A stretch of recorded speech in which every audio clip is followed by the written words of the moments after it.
Good morning India.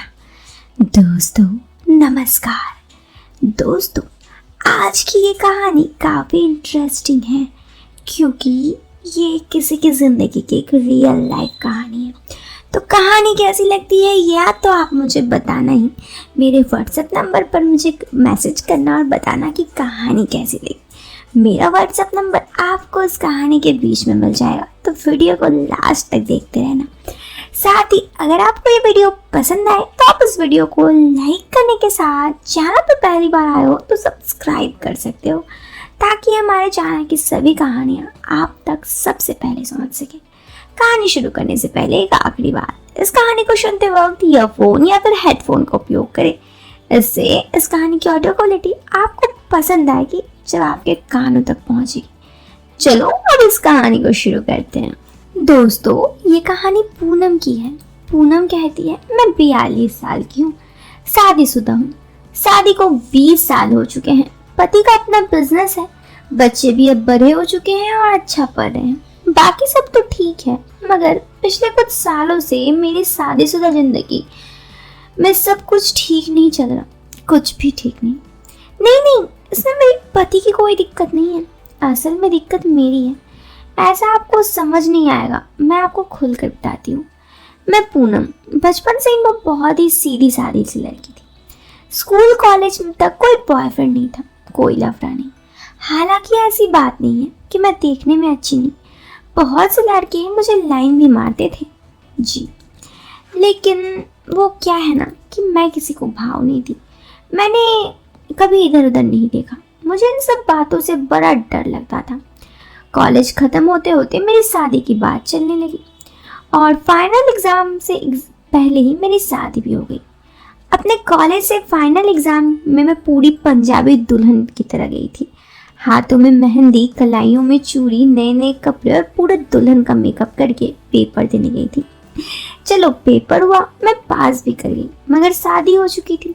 तो college करने के बाद मैंने गृहिणी बनने का फैसला किया। ससुराल वालों का अच्छा बिजनेस था, तो कभी ना तो पैसों की कोई कमी आई और ना कोई काम करने की जरूरत हुई। सारा दिन घर में बस खाली ही रहती, वही आदत पड़ गई। पति भी बहुत प्यार करते, तो किसी भी चीज की कमी न थी। कमी तो सिर्फ समय की थी। पति के सारे बिजनेस संभालते थे तो मुझे कम समय दे पाते, मगर जब भी समय निकालते तो मेरे साथ अच्छे टाइम स्पेंड करते। शादी के बाद ही मैं पति के साथ पहली बार रही, और जैसे ही हर लड़की चाहती है। हालांकि स्कूल कॉलेज में मैं इन सब के बारे में सुना तो था, मगर कभी रियल में कुछ ऐसा नहीं हुआ था। इस शानदार एहसास के सामना कुछ नहीं था। जिस तरह एक लड़की चाहती है, मैं भी अपनी ज़िंदगी में बहुत खुश थी और मुझे बहुत अच्छा लगता था अपनी ज़िंदगी में। खैर मैं अपने आप को खुदकिस्मत समझती थी। तो ये तो मेरे जीवन का एक सुखद पहलू था, जो आपको किसी भी भारतीय महिला के जीवन में जैसा ही लगा होगा। चलिए मैं अब आपको अपने जीवन के दूसरे पहलू से अवगत कराती हूँ। मेरी जिंदगी का दूसरा पहलू ऐसा है जिसे के बारे में सिर्फ मेरे पुरुष मित्र ही जानते हैं। हालांकि पूरी तरह से तो वो भी नहीं जानते, मगर फिर भी थोड़ा बहुत जानते हैं, जिसका मेरा पति या परिवार को अंदाजा तक नहीं है। आज की तारीख में मैं बहुत ही खूबसूरत और मॉडर्न औरत हूँ, और मैं जब भी मार्केट वगैरह जाती हूँ तो सब्जी भी खरीद के लाती हूँ। मेरा एक पक्का बुटीक है जहाँ से मैं अपने सलवार सिलाती हूँ। मैं सिर्फ साड़ी या पंजाबी सूट या फिर कुर्तीज़, लेगिंग्स पहनती हूँ। जीन्स वगैरह मैंने कभी पहना नहीं। अब तो बच्चे भी बड़े हो गए, तो अब तो सोचती भी नहीं कि जीन्स पहनूंगी। मगर बुटीक वाले दर्जी को पक्का कह रखा है कि साड़ी के ब्लाउज वगैरह सब अच्छा से सिले, ताकि देखने में अच्छी लगे। और मैं अच्छे अच्छे डिज़ाइनदार कपड़े पहनना पसंद करती हूँ। तो हर कोई जो भी देखता है वो बस मुझे देखते रह जाता। वैसे मैं कपड़े वगैरह पहनना, थोड़ा स्टाइलिश पहनना काफ़ी पसंद करती हूँ। और कभी कभी जब लोग देखते हैं तो कभी कभी दिल करता है कि उनसे खरीदूं। डरते क्यों? आखिर बात तो करो। मगर आपको पता है ऐसा नहीं हो सकता। जिंदगी में हर चीज एक औरत को चाहिए होता है, और मुझे भी। लेकिन ऐसा हो नहीं रहा था। शादी के शुरू में तो सब ठीक था, मगर बच्चे होने के बाद पति ने बिजनेस बढ़ाने की शुरू की और वो अपने काम में हर वक्त बिजी रहते। 2 बेटियां हो गई और 1 बेटा। पति को इस बात की चिंता थी कि कल बेटियां बड़ी होगी तो उनके लिए 4 पैसे जोड़ने हैं, बेटे के लिए अपने बिजनेस को बढ़ा लूं। इस वजह से वो काम में इतना व्यस्त रहते कि हम लोग महीने के 1 आध बार ही मिल पाते। तो मुझे लाइफ में जो चाहती थी वो मिल ही नहीं रही थी। ऐसे में कुछ वेजिटेबल्स भी काम आते। सच में मेरा दिल में पहली बार ख्याल आया कि किसी और के साथ जाकर बात करूं, लेकिन कभी हिम्मत नहीं की। पहल तो मुझे थोड़ा बुरा लगता, फिर तो दिन रात बस यही सब के बारे में सोचती रहती और सोचती कि क्या होगा, कभी तो मेरे पति मुझ पर टाइम दे। अब तो ये हाल था कि मेरे पति मुझ पर टाइम ही नहीं निकालते थे और मेरे लिए टाइम ही नहीं देते। तो मैं बहुत चिंतित हो गई। मैं थोड़ा बहुत जानने की कोशिश करी कि चक्कर क्या है। तो मुझे इस बात का अंदाज़ा हुआ कि मेरे पतिदेव की फैक्ट्री में लड़कियां काम करती हैं। कहीं मेरे पतिदेव उधर ही तो नहीं व्यस्त हैं और यहाँ घर पर मैं अकेली। मगर इस बात को मैं किससे करूँ? मेरे अंदर ही अंदर मैं जल रही थी अपने पति की बेवफाई से। इस परेशानी में महीने गुजर गए, मगर इसका कोई हल नजर नहीं आया। फिर मुझे एक तरीका सूझा। मेरे पति के एक परम मित्र राजेश भाई साहब, वो मेरे पति के बचपन के दोस्त, अक्सर घर आना जाना रहता। हमारे घर काफी विश्वास था और पारिवारिक मित्र थे।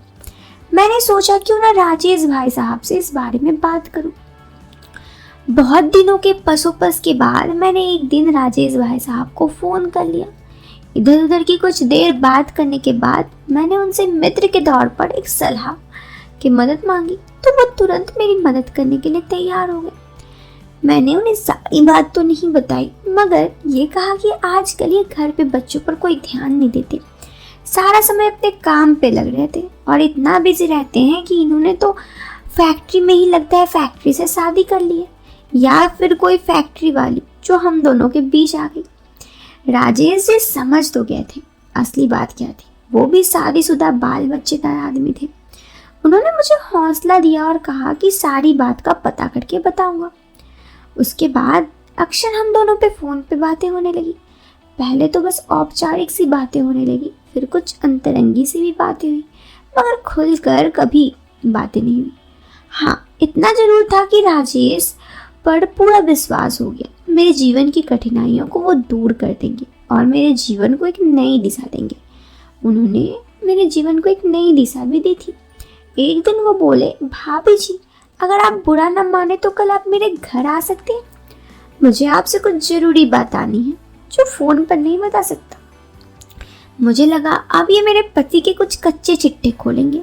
अब मुझे पता लग भी जाएगा कि मेरे पति मुझे छोड़ कहाँ किसी और के साथ हैं। और यही सब कसमकस मैं सोच रही थी। मैंने उन्हें कहा कि ठीक है, आपके घर आता हूँ। लेकिन जब मैं उनके घर गई तो कुछ अलग ही हुआ, जिसके बारे में मैं सोची नहीं थी, लेकिन काफ़ी कुछ इंटरेस्टिंग हुआ। क्या वो आपको इस वीडियो के सेकंड पार्ट में बताऊंगी, क्योंकि ये वीडियो काफ़ी ज़्यादा इंटरेस्टिंग हो गई है। तो इस वीडियो से लेती हूँ अलविदा। मिलते हैं कल एक नई इस वीडियो के सेकंड पार्ट के साथ। तब तक अगर वीडियो पसंद आई तो वीडियो को लाइक कर सकते हो, कमेंट में मुझे कमेंट करो या फिर व्हाट्सएप पे मैसेज करो कि वीडियो कैसी लगी। Till then bye bye, take care, bye.